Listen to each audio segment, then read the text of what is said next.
As members of the Global Farmer Network, We believe agriculture is part of the solution. not part of the problem. We are committed to developing agricultural leaders and sharing their stories across the globe. We have one purpose: to amplify the farmer's voice. My voice. Mi voz. La mia voce. My voice. Welcome to Global Farmer Voices, a podcast by the Global Farmer Network, where we invite farmers from around the world to share their stories and perspectives. Hello, I'm Delaney Howell, host for this podcast series, and I am so excited to bring a fresh voice to this month's episode, featuring David Noguera Blanco, a beef and crop farmer in southeastern Paraguay.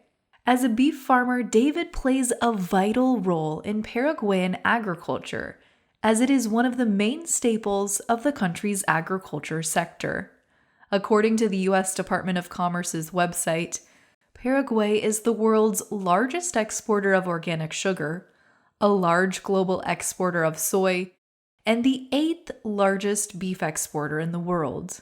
Agriculture is one of the most important economic activities in Paraguay, as it employs about 1/4 of the workforce and accounts for about 1/5 of the gross domestic product. In addition to being a part of this vital system as a farmer, David is also an agronomic engineer and one of our newest Global Farmer Network members. David became a part of the Global Farmer Network during our recent roundtable in the United Kingdom, where we learned so much about his story as a next-generation farmer.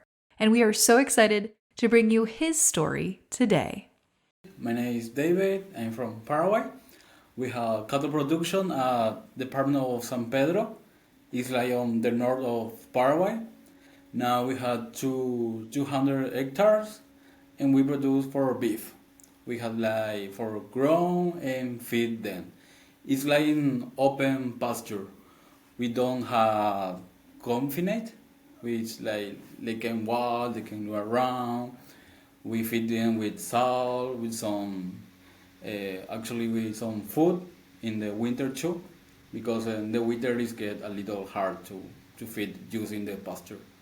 So now the farm looks like very, very good. Eh? We have good weather, good production, and things are better than before. I work in a company that called AgroFertile, and I work with digital agriculture. Like Monday to Friday, I work in the private company, and on the weekend, like I go to travel to the farm.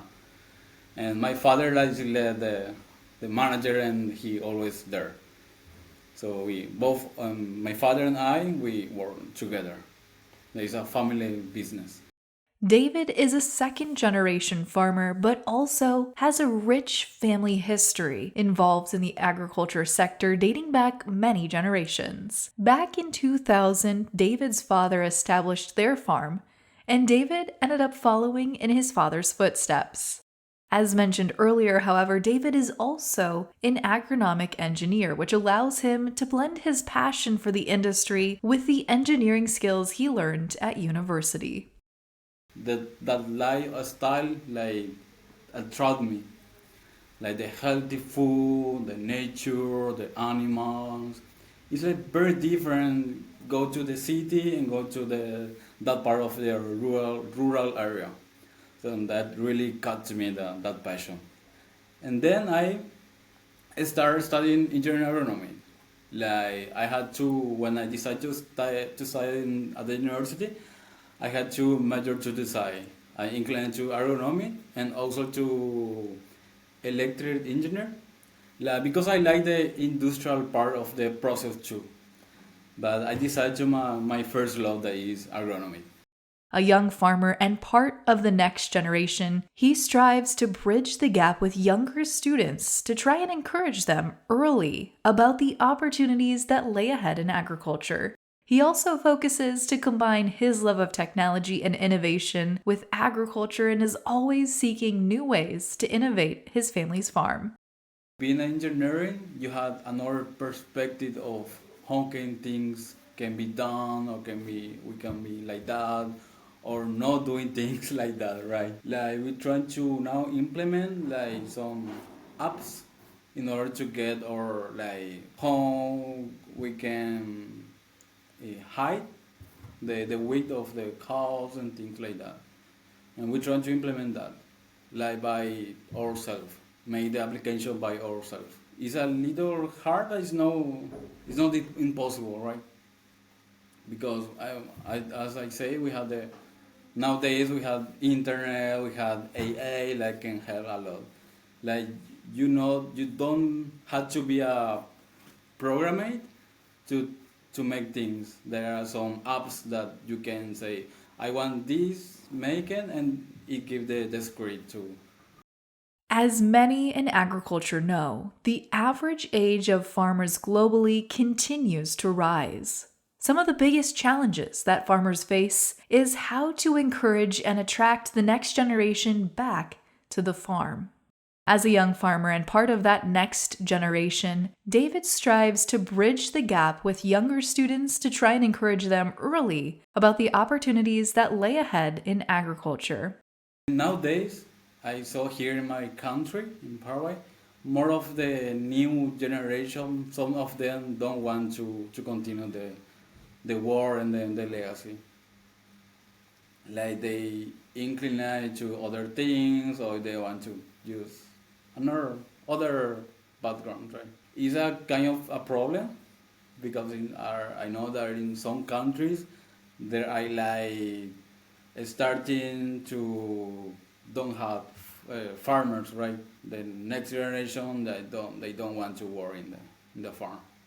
It's a kind of problem, but this more because of they don't really understand in a way that the important and the essence of the agriculture is a misunderstanding, I think, from some of the people in the society and also in others that they don't want to continue the legacy. With his combined passions and love of technology and innovation, he's always seeking new ways to innovate his family's farm and shares that with young people as a way back, potentially, to the agriculture industry. Actually, it's a big responsibility because each farmer we have the responsibility to engage people. What are we doing? Let to know them how we grow the food, how start in the farm, and how they get into the plate.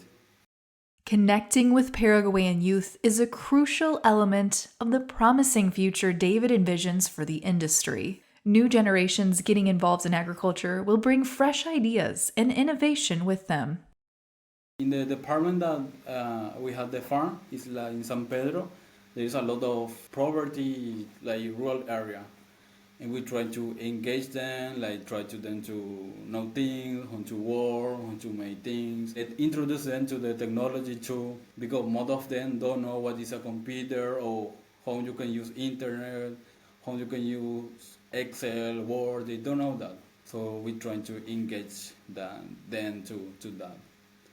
And then we like to planning to use a lot of technology, a lot of innovation to get more sustainable, more good for us and for the planet.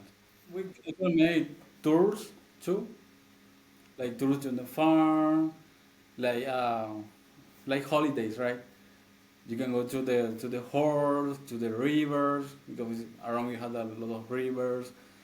Get that experience to them. As David thinks about that next generation, he is hopeful that his daughter may be a part of what's to come as well. She is now 2 years old. It's actually a lot of things that we trying to implement and good things better. But I really want them to continue that. Like I don't get obligate my child to continue, but a bit percent since she is child, right? Go to the farm, work with me. Is a good thing. Is like show them what is the importance of the agriculture, and I want to leave them a good perspective, right? Change that mind of that things that agriculture is bad. We destroy the forest, the soul. That is actually is not like that. We are the ward of the forest. We we main thing is the soil. Like the soil is our principal sort of what we do, right? And it will be like that, making things better, improve the perspective of the society, get more the government, get more engaged too, make more favor about agriculture.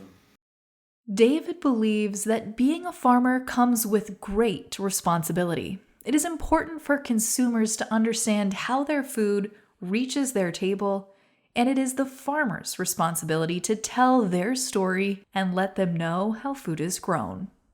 Okay, my main message that I try to get to the people is like start work, continue farming. Like we are not part of the problem. We are the solution. Like with agriculture, we can resolve a lot of problems we have now in our planet. Like we are the main point of all the solutions that we can improve and can be part of that. David is constantly looking for new ways to innovate and incorporate technology on his farm, with the overall goal of farming more sustainably while encouraging the next generation to get involved in the industry. He wants the consumer to understand that farmers aren't the problem, but the solution to many environmental issues. Nowadays, I like 29, and most of people that I know, the farmers, the people that have farm, they're young like me, like 30, 35, because they father, like they are getting old, like they pass the responsibility and the things on the farm to the next generation, and it's a good thing because the whole system, the whole company, the sellers, the managers, they like change the way that they get the commercial part too. Because some of them is like the commercial part, the selling thing is more with relations. Some of them is not so technical, but they have good relation with these people, and they sell. And now that changed a lot. You had to get more technical, had a lot of knowledge, had a lot of perspective, a lot of networking to get that good relation with them, with the farm, with the farmers. While farmers and policymakers have their own perspectives on agriculture, the industry needs to continue to address the ultimate perspective that matters: the consumers. Consumer perspective is such a hot topic in agriculture, but David is optimistic that this next generation of farmers will be the ones to bridge the gap from farm to table. I'm very positive about our next generation. Like we are like very different generation, but it's for the best. Like we had a lot of change now, and we had to be part of that. Otherwise, we are not to continue feeding the world. We had to change. We had to things better, get more sustainable, get more improve things that we were doing.